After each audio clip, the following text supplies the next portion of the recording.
And to be honest, a lot of the Americans that have come here, it's like they're on vacation, and all they want to do is drink and fight and fuck and snort everything in sight. In fact, there's a liquor store around the corner that won't sell us liquor because we're Americans.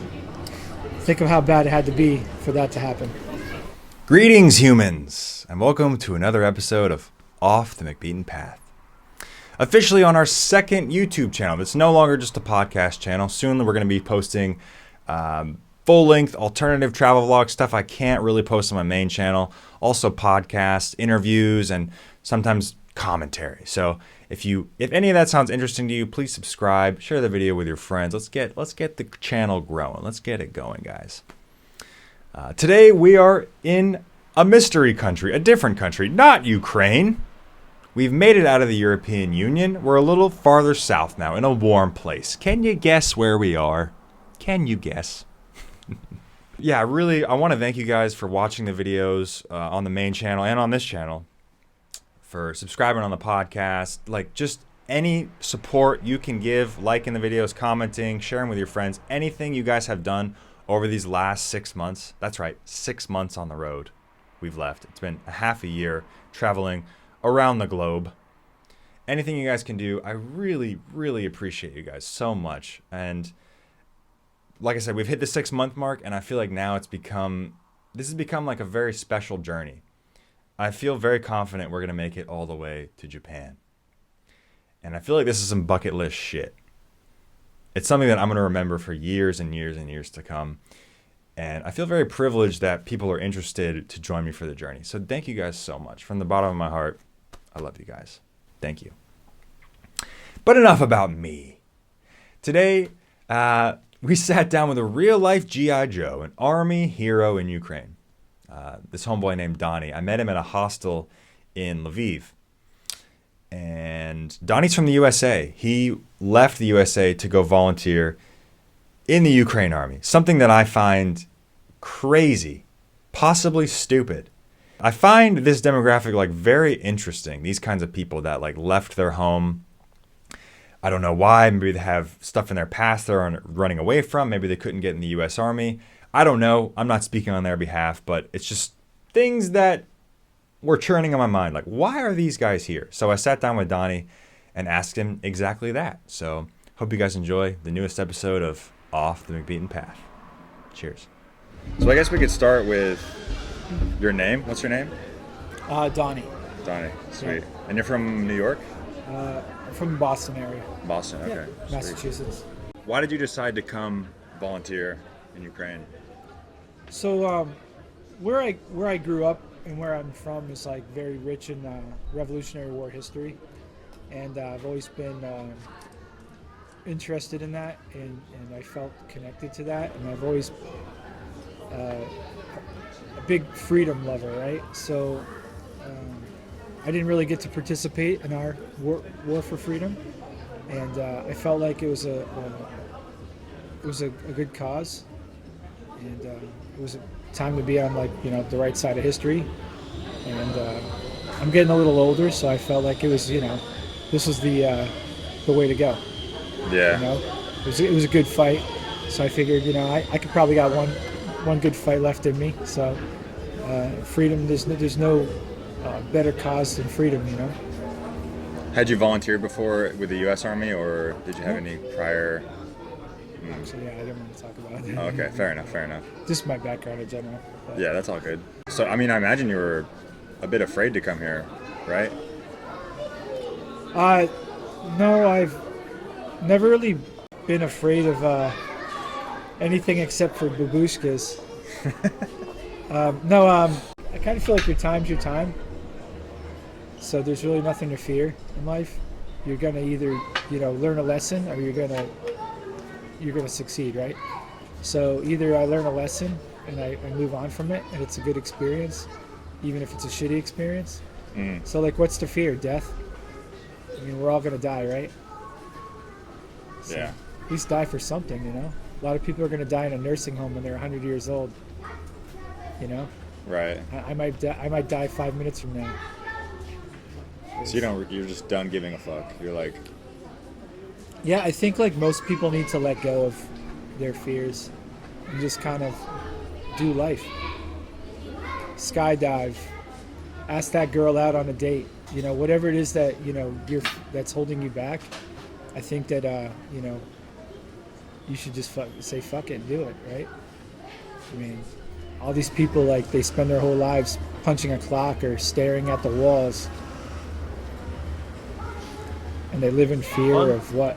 They live in fear of going out. They live in fear of, you know, whatever is in their head. But in reality, like, it's not going to change anything. Your time's your time. Yeah. You know, so make the best of it and just kind of, you know, rock the fuck out. So you came over here pretty early then. You like decided pretty quickly to. You just said fuck it and just left.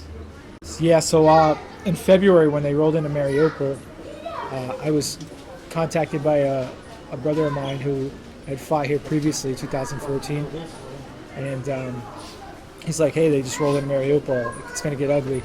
Yeah. So I was like, "Okay." So I went down and I didn't have a passport, so I filed for a passport the next day. You never left the country before you came here.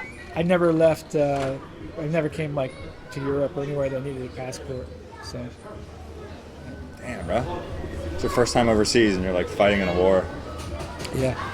Some people might call you crazy. I think most people would. I mean, I think nobody in their right mind would kind of leave their comforts of their home or whatever it is and come to a country they've never been to and fight a world superpower. You know, that's pretty. I wouldn't say that's on the scale of normality. Yeah, because I know at the beginning people. of the war, the narrative was like, people thought, I mean, myself included, we thought the war was going to be over in like a few weeks. Like, it didn't look good for Ukraine. I think Russia thought that as well, but the hearts of the Ukrainian people is like the most amazing thing I've witnessed here, is that even with very little as far as support, military infrastructure, military equipment, these fucking guys are holding on, men and women, but they're holding on, and they're fighting like they're the third monkey getting on Noah's Ark, like these, and we're doing well. Right. I just imagine you like being at home at the beginning of the war, like before the conflict started, like the narrative in the media and everywhere, at least in the U.S., was like, oh, this doesn't look good for Ukraine, blah blah blah. But you were like, oh, I want to step in. To me, that seems like a little suicidal. You know what I mean? I mean, now knowing what we know with all the aid and everything, it makes sense. But well, I mean, again, you know, yeah, maybe it wasn't a wise life choice, but I think that you know, history is on the side of freedom typically, and I felt like it was a war that Ukraine has to win. Russia can pack up and go home whenever they want. Ukraine can't. yeah, This is our home. And, you know, if there's no options, you know, it's win or win. Win or die, right? So maybe it seems a little suicidal, you know, if you look at it in that perspective. But for me, it was just, you know, something that had to be done, right? It's like, yeah, like we know this is like, you know, and I don't know if I've helped or not, but I know that it's been a pretty awesome experience being here. yeah. Jeez, this gypsy kid is like dying right now. They should die. Jesus. You don't have to take that out. Okay. Have you felt like your life has been in danger while you were over here? Well, I mean, that's sort of up to perspective as well. I mean, like, you know, danger and safety, in my opinion, are both myths. I mean, reality is finality, right? Like, when you're dead, you're dead. So, you know, my safety, I mean, sure, like, I could get a paper cut and die from an infection, Right. you know, or But I could have a missile land on my head. Yeah, but you know what I mean? Like, have there been any kind of close calls where you're like, oh shit, like, that could have been it, you know? My whole life has been close calls, so, you know, it's no different being here. And to be honest, you know, what people don't understand is that, like, you know, a lot of people say, oh, why did you go there to fight? There's a corrupt government, or there's this or that, or all these like ideological things that, like, I don't really care about politics. And I think, like, really what I came for is for freedom and for people, you know? And the people of Ukraine are like the finest people I've ever met, and some of the worst people I've ever met. I mean, it's like anywhere, but it's a very, it's a hard life here. It's a different way of living than we live back home. And yeah, even compared to the EU, like Poland, it's much different from It's very there. different, yeah. You can feel it, like it's just a lot of poverty and desperate people, and it feels like the government's kind of like forgotten about their people, infrastructure, and Well, I don't know if it's that. I feel like they're just not there yet, you know, and they're working on it. It's a beautiful people with beautiful culture, history, and proud people. yeah, And beautiful women too. the most. But Yeah. but yeah, I think it's a country that's not there yet. That it will be there. I think you know, with this conflict, I think things will improve here after the conflict, in my opinion, and in my hopes. So you're confident Ukraine will win? There's no option. Ukraine will win because Ukraine has to win. You know, there's no going home with an L on this one. We're pushing hard right now. We've been doing very well. We've been holding on, even if we just held on with our fingernails. A country that barely had anything against a world superpower. That's right on its border. You know, Russia's not like having to ship all their tanks and everything to like across the world to fight. They're riding across their border, right? Right. So, for us to be holding on this well and this long, Yeah, I guess it's like if the U.S. invaded Mexico. I guess that would be similar, like a big superpower invading, like but and imagine like Mexico like doing well. That'd be so lit. Yeah. I mean, imagine. That'd be impressive. Yeah. So I kind of look at it like that, and I think as more aid comes in, as more weapons, as more training comes in, the Ukrainian military gets better every day, and the Russian military loses more gold and they lose more manpower, blood, Yeah. and at some point they're gonna get to a point where they can't lose anymore, or that it outweighs. Yeah. You know, We were talking last night that now in Russia it's still a special operation. It's not all-out war. But then I think your friend was saying, I can't remember exactly, maybe you could help me clarify, but that if it was all-out war, they'd be able to send a lot more men, and it could actually look really bad for Ukraine. Is there any truth to that? I don't. To us, this is a full war. This is a full-scale invasion. They're missiling fucking civilian towns. This is a real war. Russia can classify it or call it whatever they want for their political purposes, but they've sent everything that they had, except for nukes. They've sent everything that they've had. Okay. And we've done a pretty good job at holding them back. So Yeah. Okay. Nice. And you're in Lviv. You said you're like on vacation from. You were stationed somewhere east, and now you're just kind of chilling out in Lviv. Typically, Lviv is a more of a tourist town. It's very beautiful, very European. But a lot of soldiers come here to kind of escape, the front or the war. So I kind of come here every couple of months, wash my clothes, take a shower, eat some good food, kind of get my feet back under me. Yeah. And you can just like go off for a few weeks. The military doesn't really care. You can just you have freedom as a foreigner, or how does that work? My particular situation, I'm OFP, which is I'm on my own fucking program, and I kind of just do what I want. I've always done what I want, so yeah. As long as I keep people informed of what I'm doing, and So as foreigners, you have like more freedom, I guess, than Ukrainian contract soldiers. So with the martial law in place, Ukrainian men cannot cannot leave the country. We're not supposed to. But yeah, we could leave if we want. We can go if we want. I mean, remember, we're here to help out, and we're not slaves. And the Ukrainian government is not holding us at gunpoint like in Russia. They want us to fight here. They want our help. They want us to help train and help fight and use our experience to make them better as well. Yeah. And they're great people. They've showed us nothing but kindness and respect, and they've been very hospitable. Yeah.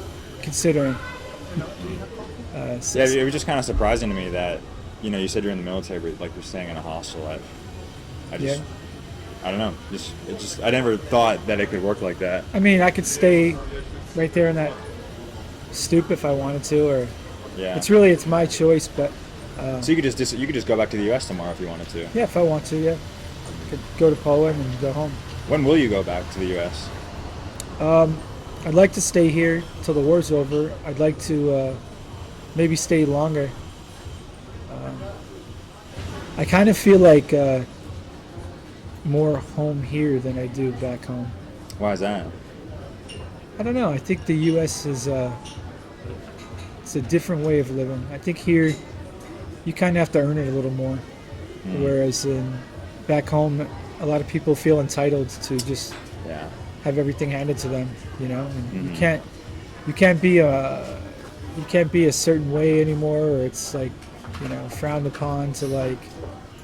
Society's changing, man. It's there's an old saying, and it's like strong men create good times create weak men. It's a cycle that repeats, and I think we're in the stage now where our country is full of weak-minded and weak people, and basically because of that we're in trouble politically, financially, all that stuff. And eventually it's going to have to be cool to be a tough guy again and slap people in the face. And if it's not, then we're just going to go down the tubes, Yeah. And I guess you see yourself as a tough guy. No, not really. I just am a guy, I guess. Yeah. I believe that we're all the same. I mean, like, mind-wise, there's people that have like an internal fortitude, or like it's internal toughness. It's not about like lifting weights, but it's about like what you can go through and what you can stand as a person, right? Yeah. I mean, some people they get a little rain on them. They're like, "Oh, I'm wet," and they get an umbrella and everything. And then some people are like in a downpour and they're just like, figure it out, pulling lobster traps all day and like having, Yeah, even in like you mentioned that. Literally in Colombia, like there's villages where it'll flood, and then people will make like makeshift bridges. They'll just put like milk cartons and like cardboard and like they'll just make it work. Just find a way and make it work. Yeah, and I do agree. I think in the U.S. we're very, very soft. I think people have gotten spoiled with how good it is. Well, that's you make it too good. It's like when you spoil your children, right? You can either prepare them for the world or you can protect them from it, right? And protecting them from it doesn't help them grow. If you prepare them for it, teach them lessons, teach them how to do things for themselves, Yeah. they'll grow and they'll be productive people. They're not going to sit around with their hand out, Right. waiting for somebody to fix it for them, Yeah. So what was your family's reaction when you told them you were coming over here in February, early March? Yeah, in March. So I think my family and extended friends and stuff, I think most people were not supportive of me coming here for obvious reasons. I mean, it's a war. But I think I have some real tight friends that were like, "Hey, bro, we got your back, and just keep your head down." And I had a lot of friends that have done this kind of thing before in other countries and other conflicts, and they gave me tips and pointers and, "Hey, do this, do that. These are things you should keep in mind." Stuff like that. So I think even now, I think the overall consensus is like, we're not happy you're there, but be safe. Yeah, I mean, coincidentally, that's what my friends and family have told me. Yeah. Like, I told them I'm just coming here for tourism to make videos, documentaries, and they gave me the same speech. They're like, they actually thought I was going to die over here.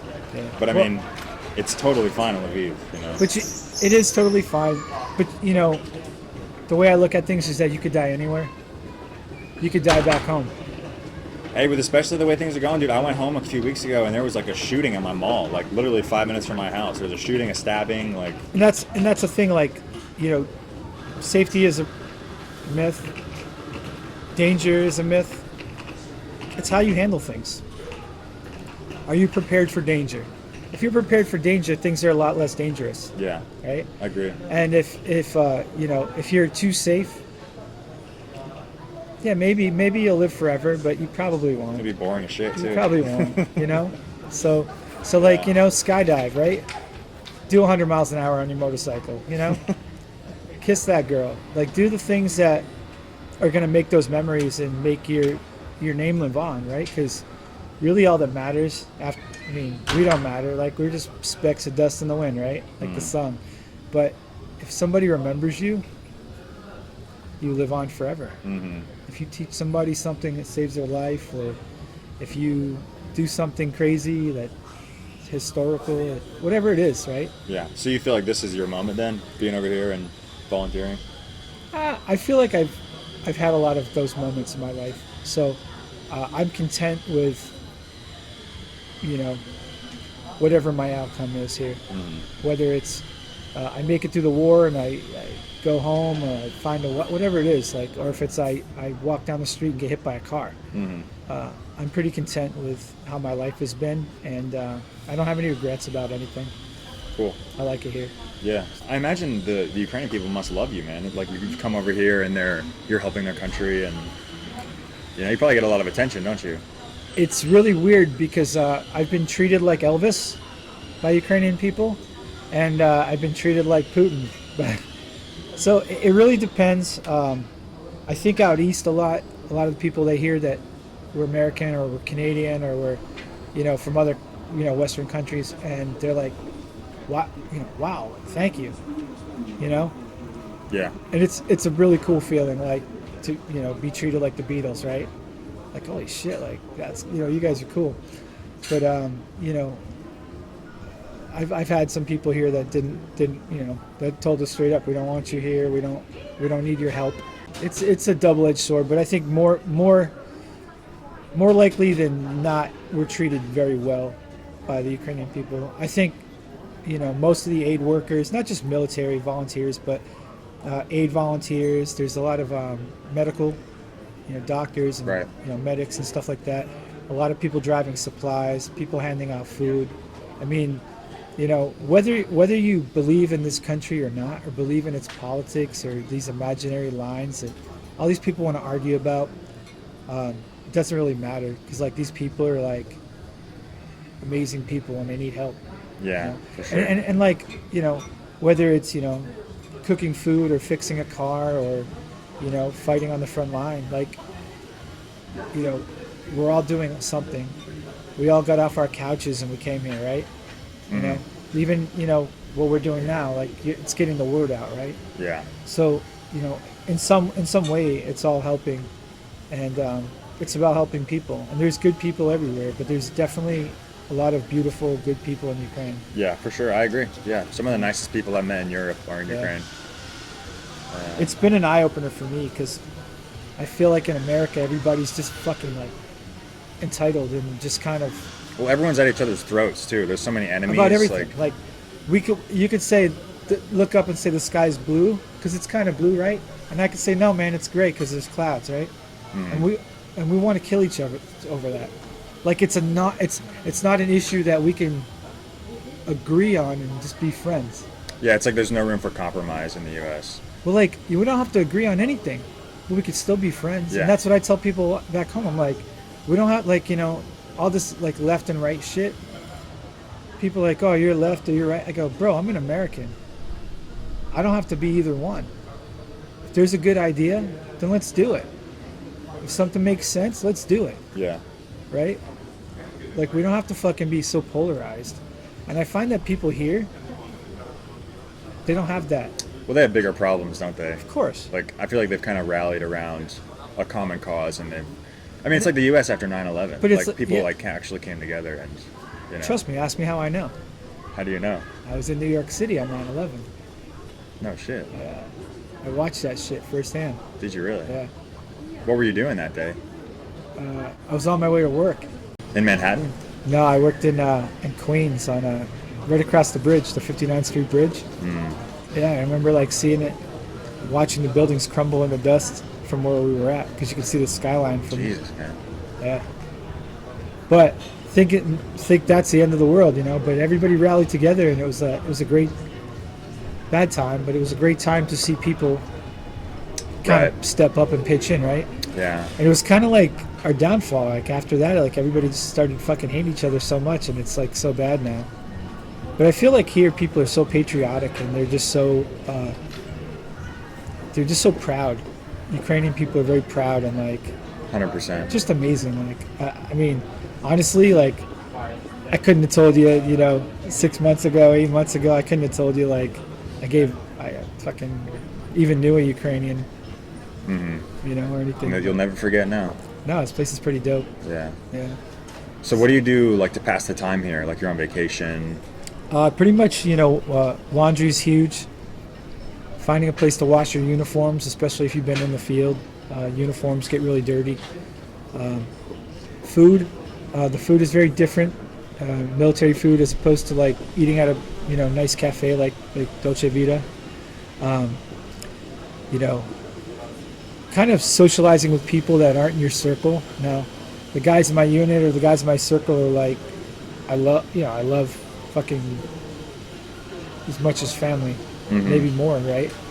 But when you spend a lot of time with them, sometimes you need a break, you know? Yeah. So just to talk to different people, different perspectives, guys that aren't, you know, so focused on their job. Yeah. It's good for your mental, you know? Kind of decompress, I guess. Yeah, it's good you have that option to just like fuck off for a few weeks and like do your own thing and then go back when you're ready. Yeah, I mean, it's like freelance, I guess, military duty. Well, in a way it is, but I mean, also there's a structure around it, you know. But you know, it's like it's not just like I can come and go, but I mean, really, I could come and go. I mean, we're kind of the masters of our own destiny, right? It's like if I decided like this isn't for me anymore and I want to go home, like, you know, a lot of guys do. I've seen a lot of guys go out to the front and they're like, this shit ain't for me. Nothing wrong with that. I don't care. I don't judge people by that, you know? Yeah, especially if you don't have experience. I mean, I know... It doesn't like, make you less of a man to, like, not want to get shot at, you know? Yeah. Well, especially those volunteers, because, I mean, I've just seen on the news, like, a good amount of them don't have, like, combat, like, frontline experience, so that... Well, a lot of, you know, veterans, American veterans, military veterans don't have combat experience. I mean... And sometimes the combat experience they have is not like here. This is trench warfare, like against the world superpower. I don't remember America fighting a world superpower in the last, you know. And trench warfare, like a lot of times these guys are on bases. They have armored vehicles. They have helicopters. They have support. Here, there's none of that, you know. So. On the Ukrainian side, you mean? On the Ukrainian side. So it's very different. It's a different animal, right? And I've seen guys with no combat experience fucking like kick so much ass. And I've seen guys with tons of combat experience cut tail and run. So, you know, to me, combat experience doesn't matter. It's like who you are. Like, you know, I call, you know, I say gangster for lack of a better term, but I'd rather roll in with 10 gangsters than, you know, 100, you know, veterans that didn't really have their heart in it. I'd rather roll in, you know. And I mean, by gangster, I mean like, you know, gang bangers. I mean like guys that just will get the job done and don't give a fuck, you know. Guys that are just about what they're doing, you know. So we call it doing gangster shit. But yeah, you know, I'd much rather have 10 guys that were like G's than 100 guys that were wishy-washy, you know, or... Yeah. Dude, I didn't know it was trench warfare. That's like some World War I shit, bro. Yeah. It's fucking fucking brutal. bad. No, it's bad, yeah. There's a lot of...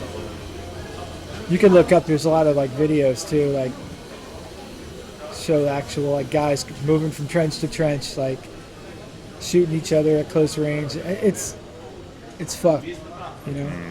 There's a lot of it's just guys sitting in trenches getting shelled and getting grad rockets, and It's brutal, dude. there's no point. There's no point of it in my opinion, but that's why I'm not a commander.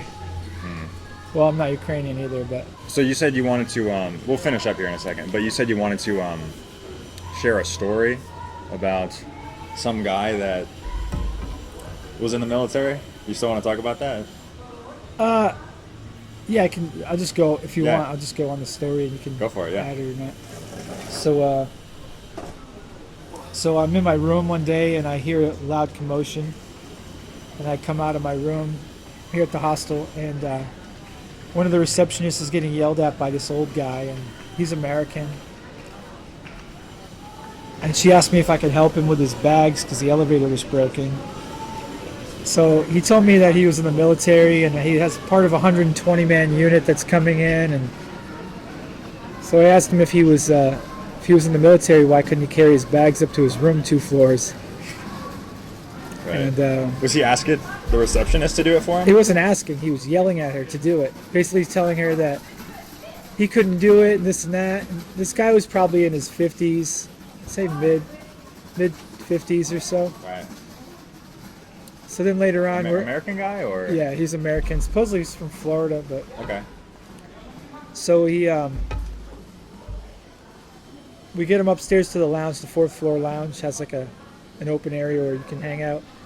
And I'd say there's probably like 7 or 8 guys from the International Legion that had just rotated back off of one of their deployments. And there was a couple Legion guys and a couple guys from different units and stuff. And this guy's upstairs telling everybody that he's part of this unit, this and that, and he's in the Army. And I asked him what his MOS was, which is his military job, and he didn't know what it was. He didn't know what MOS was. So, okay, he's kind of old. Maybe it's a different terminology or something. So I asked him where he went to boot camp, where he went to basic training, and he didn't know. Which, that's something you'd never forget if you did it. And then he said he was based out of Hawaii. And I asked him if it was a fort or a camp or what was the name of the base, and he didn't know. So I'm like, bro, you're not in the military.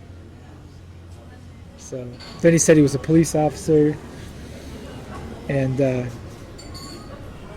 I was previously in law enforcement briefly, and it was close to where he said he was. So I said, oh, wow, like, let me see your retired law enforcement card. And he didn't know what it was or didn't have one. So I said, you weren't a police officer. And come to find out, he was getting funding, GoFundMe from back home, telling people he was here fighting Russians and he was in this military unit and he was this and he was that. And people were giving him money to stay here to, like, take pictures with girls and stuff. What the fuck? Yeah.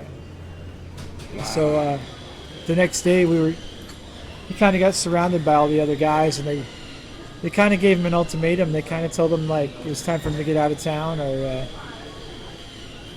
probably get smacked around a little bit. Yeah. He was nervous and shaking and all this, and he cleared his stuff out of the hostel and he left. But I guess he didn't really leave because like a week later, a friend of mine took a picture with him in the square, so he was still around. I didn't see him. I would have loved to have run into him though. Yeah. Why? I would have made sure he went home. Yeah, this guy's that. Listen, I don't really believe that. You can come here for whatever reasons your reasons are, and that's okay.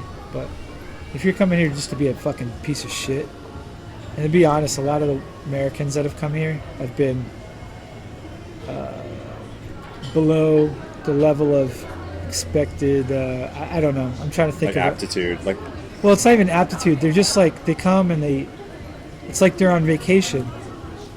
Like, my resolve is to win the war, right? And stay here as long as these guys are like, oh, I'm going to be here for 2 weeks or 2 months or whatever.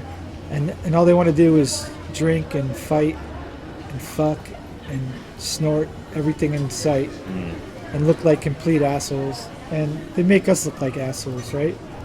In fact, there's a liquor store around the corner that won't sell us liquor because we're Americans. Think of how bad it had to be for that to happen. That's embarrassing, dude. That's really embarrassing. And that was months ago. That's not now. But that was months ago, and I'm like, holy fuck. I find like there's less Westerners coming here than there were at the beginning. To volunteer, you mean? To volunteer, yeah. So it's kind of weeding its way. It's it's weeding itself out, but at the beginning it was really fucking bad.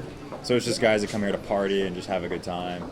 Well, maybe they come here originally to fight or whatever it is, but then they realize that like it's not what they think it's going to be. It's not their fantasy, their rock and roll fantasy, and then they end up just becoming complete dicks. They get bored, they start drinking, they start fighting. I tell guys, what's your resolve? Like, what's your goal here? Guys like, oh, I'm here for 2 months, I got to get back to my job. I'm like, well, then you should just go home now.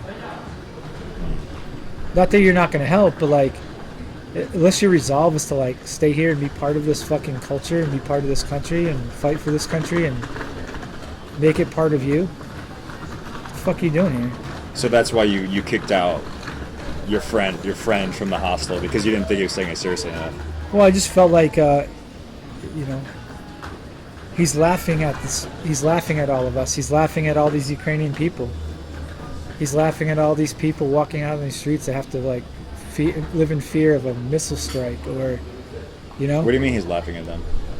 It's a joke. He's not taking it seriously. It's Okay. It's to him it's like, hey, look at me, I'm over here doing all this cool stuff, and it's like you're not doing anything, and these people are living it. Yeah. Like these people have to like live in fear of a missile strike. These people have to live in fear of their losing their country, losing their freedom. The people out east, the women and children are getting killed and raped, right?